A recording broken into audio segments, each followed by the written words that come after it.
सीमा और सचिन की प्रेम कहानी। एक पाकिस्तानी महिला और एक हिंदुस्तानी लड़का जो ऑनलाइन गेम खेलते हुए मिले और एक दूसरे को दिल दे बैठे। प्यार हुआ, इजहार हुआ और फिर महिला अपना मुल्क छोड़कर दो देशों को पार कर अपने प्रेमी से मिलने पहुंच गई। महिला ने धर्म बदला, अपने बच्चों को साथ लाए और अब वापस अपने मुल्क नहीं जाना चाहती है। ये कोई फिल्मी स्क्रिप्ट नहीं है, ये रियलिटी है जिस पर इस वक्त हिंदुस्तान और पाकिस्तान में बवाल मचा है। पाकिस्तान के कराची शहर की रहने वाली 30 वर्षीय सीमा हैदर अपने 4 बच्चों के साथ नोएडा आ गई हैं। नोएडा के 22 वर्षीय सचिन मीना, जिनसे उनकी मुलाकात ऑनलाइन गेम के दौरान हुई, को अब वह अपना पति मान चुकी हैं और हमेशा भारत में ही रहने की कस्में खा रही हैं। सीमा हैदर की इस लव स्टोरी में कई एंगल हैं। इसे सिर्फ प्रेम कहानी भी कहा जा रहा है, लेकिन जासूसी की शंका भी पैदा हो रही है। सीमा हैदर और सचिन मीना की पूरी कहानी क्या है और आखिर ये रिश्ता कैसे पनपा है, इसकी पूरी कहानी जानते हैं। इस कहानी की शुरुआत साल 2019-20 में होती है, जब दुनिया कोरोना की चपेट में आ रही थी। इस बीच लोगों का ऑनलाइन रहना अधिक होता था और पबजी गेम अपने पीक पर था। सीमा और सचिन मीना लॉकडाउन के दौरान पबजी पर गेम खेलते हुए मिले थे। शुरुआत गेम खेलने से हुई और बात दिल मिलने तक चली गई। पुलिस के साथ हुई पूछताछ में सीमा हैदर ने सारी बातें बताईं। सीमा के मुताबिक पबजी खेलते वक्त ही उनकी सचिन मीना से बातचीत शुरू हुई। ये वही वक्त था जब सीमा के शौहर गुलाम हैदर सऊदी अरब में काम की वजह से रहते थे। दोनों के बीच अनबन थी और इसी दौरान सीमा सचिन बातचीत के जरिए करीब आने लगे। गेम से बातचीत पर पहुंची इस कहानी में प्रेम का एंगल आए, इससे पहले आपको सीमा हैदर को जानना जरूरी है। सीमा मूल रूप से पाकिस्तान के सिंध प्रांत की रहने वाली हैं। उनकी गुलाम हैदर से शादी हुई, जो अभी सऊदी अरब में काम करते हैं। दोनों के 4 बच्चे हैं। इनके पहले बच्चे का जन्म साल 2015 में हुआ था। गुलाम हैदर से शादी के बाद सीमा कराची में शिफ्ट हुई। इस बीच गुलाम का सऊदी में जाना हुआ और पिछले कुछ साल से लगातार वहीं रह रहे थे। बकौल सीमा, उनकी और शौहर की कई दफ़ा लड़ाई हुई है। गुलाम हैदर ने उनके मुंह पर मिर्च फेंकी है। जिस शादी को गुलाम हैदर लव मैरिज बता रहे हैं, उसे सीमा एक जबरन निकाह बताती हैं। साल 2019 के बाद से ही सीमा अपने शौहर से अलग रह रही थी। उनके बच्चे उनके साथ थे। 2019 के बाद से ही सीमा और सचिन के बीच करीबी बढ़ी थी। सीमा हैदर ने हिंदू धर्म अपनाया। जब सीमा और सचिन की पबजी खेलने के दौरान बातचीत बढ़ी, तो उन्होंने व्हाट्सएप और इंस्टाग्राम पर एक दूसरे से बातचीत शुरू की।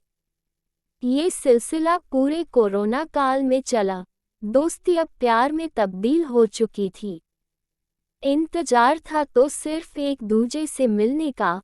साल 2023 आते आते दोनों ने तय किया कि अब वह ज़्यादा दिन तक अलग नहीं रह सकते हैं।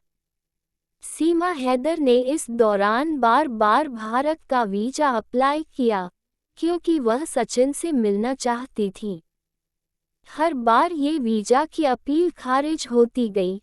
ऐसे में सीमा ने दूसरा तरीका अपनाया। वह अब सऊदी अरब के जरिए भारत आने की कोशिश करने लगी। कुछ मुश्किलें हुई तो उन्होंने नेपाल का रास्ता अपना लिया। सीमा और सचिन मार्च 2023 में नेपाल में मिले। दोनों करीब 7 दिन तक साथ रहे। काठमांडू के पशुपतिनाथ मंदिर में दोनों ने शादी कर ली और हमेशा साथ रहने की कस्में खाईं। लेकिन कहानी सिर्फ यहाँ खत्म होने वाली नहीं थी, क्योंकि असली चिंता सीमा और उनके चारों बच्चों को सुरक्षित भारत लाने की थी। तब सचिन वहां से वापस भारत आ गए और सीमा अपने बच्चों के साथ कुछ वक्त वहीं रुकी। जब मालूम पड़ा कि नेपाल से अगर कोई भारतीय बॉर्डर के जरिए आता है, तो किसी वीज़ा की ज़रूरत नहीं होती है। ऐसे में सीमा अपने बच्चों के साथ नेपाल से गोरखपुर और वहां से नोएडा पहुंची। नोएडा में यहाँ सचिन मीना, जो एक किराना की दुकान पर काम करता था, उसने सीमा और उनके बच्चों को किराए पर एक कमरा दिला दिया। खास बात यह है कि सचिन के परिवार को इसके बारे में पता था, लेकिन बात यहाँ तक पहुँचेगी इसका अंदाजा किसी को नहीं था। सीमा हैदर और सचिन मीना जब दोनों ने कानूनी तौर पर साथ आने की सोची, तब पूरा खेल बिगड़ गया। पूछताछ में मालूम चला कि दोनों नेपाल के एक मंदिर में शादी कर चुके थे, लेकिन भारत में भी कानूनी तौर पर शादी करना चाहते थे। ऐसे में सचिन ने एक वकील से संपर्क किया। शादी की प्रक्रिया शुरू हुई, तब जाकर खुलासा हुआ कि सीमा एक पाकिस्तानी नागरिक हैं। वकील के जरिए ही ये बात पुलिस को पता लगी और ये पूरा खुलासा हो पाया। 4 जुलाई को सीमा और सचिन को गिरफ्तार कर लिया गया। सीमा पर बिना जानकारी अवैध रूप से भारत में घुसने का केस दर्ज किया गया। मामला अदालत तक पहुंचा, तब जाकर उन्हें जमानत मिली और कोर्ट के आदेश के बाद ही दोनों को साथ रहने की भी इजाज़त मिल गई। सीमा पहले अपने बच्चों के साथ अलग रहती थी, लेकिन अब वह नोएडा में ही सचिन के घर पर उनके परिवार के साथ रहती हैं। इस कहानी का एक अहम किरदार सीमा हैदर का पाकिस्तानी पति गुलाम हैदर भी है, जिसके बारे में अभी तक कम बात हुई है।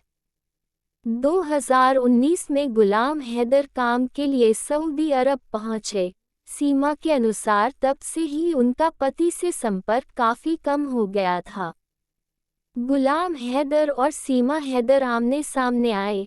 यहाँ सीमा ने खुलासा किया कि गुलाम उन्हें मारता था, वह कई बार तलाक दे चुका है। गुलाम हैदर ने खुलासा किया कि वह पिछले 2.5 महीने में सीमा को 2 से 3 लाख रुपए बेच चुका है। इतना ही नहीं, सीमा अपने घर को बेचकर भारत पहुंची है। हालांकि सीमा ने भी दावा किया कि वह घर उनके नाम पर था, ऐसे में उन्होंने बेचा है। बता दें कि सीमा हैदर करीब 12 लाख रुपए जमा कर सऊदी के जरिए नेपाल पहुंची हैं। यहाँ आने से पहले उन्होंने घर बेच दिया था। वीजा, कागजी कार्रवाई, टिकट और बाकी चीज़ों में सीमा ने बिना कुछ सोचे समझे पैसा खर्च किया। अब भारत आने के बाद उन्होंने हिंदू धर्म अपनाने की बात की है और गुलाम हैदर से हमेशा से रिश्ता खत्म होने का दावा किया। सीमा ने साफ किया कि वह हिंदू धर्म अपना चुकी हैं और हमेशा सचिन के साथ भारत में रहना चाहती हैं, क्योंकि पाकिस्तान में उनकी जान को खतरा है। 4 जुलाई यानी जब से सीमा हैदर के पाकिस्तानी होने का खुलासा हुआ है, तब से लेकर अब तक यही मामला सुर्खियों में छाया हुआ है। हर दिन कई पहलू निकल कर सामने आ रहे हैं, लेकिन तस्वीर साफ नहीं हो रही है, क्योंकि अभी ये भी जांच चल रही है कि ये सिर्फ प्रेम कहानी है या सीमा हैदर के पीछे कोई जासूसी का भी एंगल है। जांच एजेंसियां अभी इस मामले की जांच में जुटी हैं। तब तक हर कोई इस कहानी के बारे में सब कुछ जानने में लगा हुआ है।